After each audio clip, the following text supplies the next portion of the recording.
2008 декабрьдә 14 яшын билгеләп беткән. Паспорт алырга барасы урынга тантаналы шартларга эләгәсен уйламаганда ул бүген Россия гражданины булуын дәлилләүче документтан горурланып кабул итә.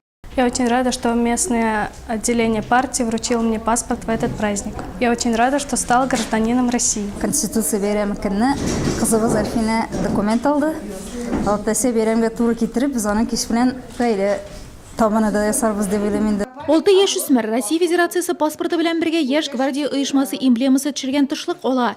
Нык гаилә партия проекты кысаларында Нурлат балалар сәнгать мәктәбе укучылары рәсемнәреннән әзерләнгән календарь истәлеккә бүләккә. Теләкләр исә район советында партия фракциясы әгъзасыннан. Надеемся, что из них полноценные и достойные граждане вырастут, которые будут любить свою родину, нашу Российскую Федерацию, малую родину, Республику Татарстан, наш Новгородский район.